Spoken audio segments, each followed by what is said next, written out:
जय हिंद।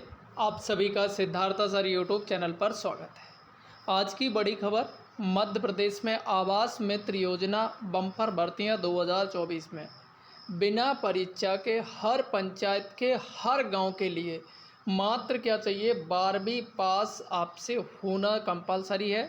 बिना 12वीं पास आप फॉर्म नहीं डाल सकते हैं। खुशखबरी ये गांव के बेरोजगारों के लिए प्रधानमंत्री आवास योजना के अंतर्गत ये फॉर्म निकले हैं, तो मैं आपको पूरी खबर विस्तार से बताने वाला हूं।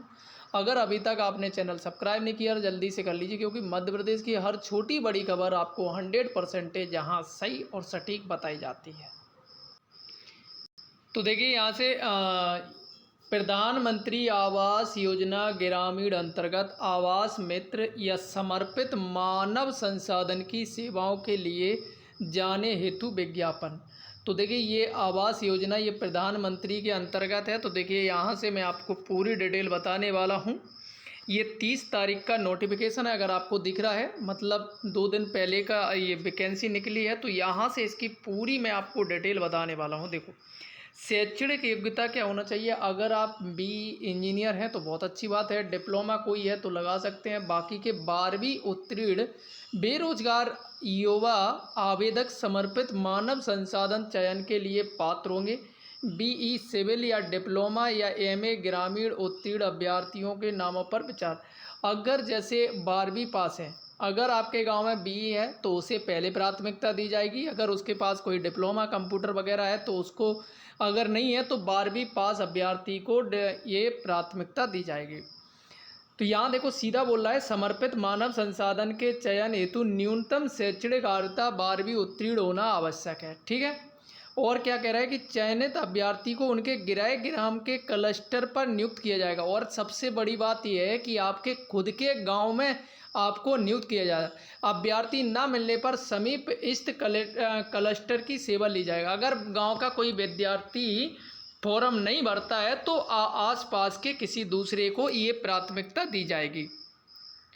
ठीक है। तो चलिए, और इसमें आपको सैलरी वगैरह सब कुछ मैं बताने वाला हूँ। देखो, चयन का आधार क्या होगा वो समझ लीजिए। चयन का आधार, अभ्यर्थी का चयन 12वीं के प्राप्त अंकों के मेरिट के आधार पर किया जाएगा। यहाँ मेरिट के आधार पर होगी। यहाँ अभी जो सर्वेयर की वैकेंसी निकली थी उस तरीके की धांधली नहीं चलेगी। यहाँ जिसकी परसेंटेज ज़्यादा होगी, देखो यहाँ सीधा बोल रहा है, हायर सेकेंडरी के न्यूनतम 65 अंक दिए जाएंगे। और उसके बाद अगर आपके पास कोई डिप्लोमा है तो उसके 15 अंक मिलेंगे मेरिट में आने के लिए। ठीक है। और पूर्व में कार्यरत आवास मित्र अगर कोई पहले से ऐसी योजना के अंतर्गत तो उसको 20 अंक मिलेंगे। बियर फुट टेक्नीशियन है तो 10 अंक मिलेंगे। और महिला स्व सहायता समूह के सदस्य या बैंक सखी रह चुके हैं तो आपको मिलेंगे 10 अंक।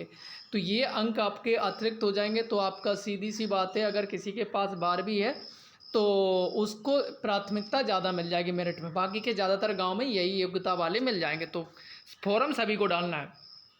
आगे क्या कराए, आवेदन जिला पंचायत द्वारा इच्छुक आवेदक से आवेदन प्राप्त किया जाएगा। आवेदक अपने निवास क्षेत्र के जनपद पंचायत के लिए ही आवेदन कर सकेंगे। और अभ्यर्थी अपने लिफाफे के ऊपर आवेदित जनपद पंचायत का नाम बड़े अक्षर में लिखेंगे। ठीक है। तो ऑफलाइन आपको जमा करना है। आगे देखो, आयु जो रहेगी 18 से 45 वर्ष रहेगी। जो राशि मैं आपको बता दूं, राशि जो इनका कहना है, राशि जो आपको दी जाएगी, कह रहा है कि समर्पित मानव संसाधन को प्रति आवास पूर्णतः 1000 रुपये प्रोत्साहन के रूप में मिलेगी। आप एक आवास निकलवाएंगे तो 1000 रुपया आपको मिलेगी। बाकी कि आप इस बार एक नौकरी में धस तो जाइए, बहुत पैसा है। दूसरी बात, आप एक बार धस जाएंगे आपको आगे बहुत सारी छूटें मिलती रहेंगी, तो आपको इस चीज़ की टेंशन नहीं। ठीक है। तो ये आपको हो गई जॉब चार्ट हितग्राहियों का 12 माह समय सीमा पूर्ण आवास करना, ऐसा इनका। ठीक है। तो देखो यही इसकी इन्फॉर्मेशन थी जो आपको मैंने, वो फॉर्म देखो, अगर आपको नहीं मिल रहा है तो मुझे कमेंट में करके मैं आपको फॉर्म दे दूंगा। देखो यहाँ से ये फॉर्म है, ये देखिए यहाँ से, यहाँ आपको फ़ोटो चिपकाना है। बाकी के आवेदक का नाम, ग्राम पंचायत, आवेदक का नाम, ये सब कुछ आपको भरना है। इसमें पिता, पति, स्थायी, बहुत सरल सिंपल फॉर्म है। आपको भर के और आपके जो जिला पंचायत स्तर पर आपको जमा करना है, ठीक है। तो देखो मित्रों, ये था फॉर्म और पूरी डिटेल आपको बता दी। मैं आपको बता दी अभी जो योजना ये है छत्तीसगढ़ में शुरू हुई है, जल्द ही मध्य प्रदेश में भी फॉर्म शुरू होने वाले हैं। जैसी इसकी अपडेट आएगी मैं आप लोगों को बता दूंगा, क्योंकि ये पूरे देश के अभ्यर्थियों के लिए है, क्योंकि ये प्रधानमंत्री की तरफ से, क्योंकि जो आवास में जो क्या बोलते जो धांधली चल रही है उसको रोकने के लिए उन्होंने खुद के अपने आदमी बैठा रहे हैं। थैंक यू दोस्तों, अगर कुछ भी जानकारी चाहिए तो कमेंट में मुझसे पूछ सकते हैं। Thank you.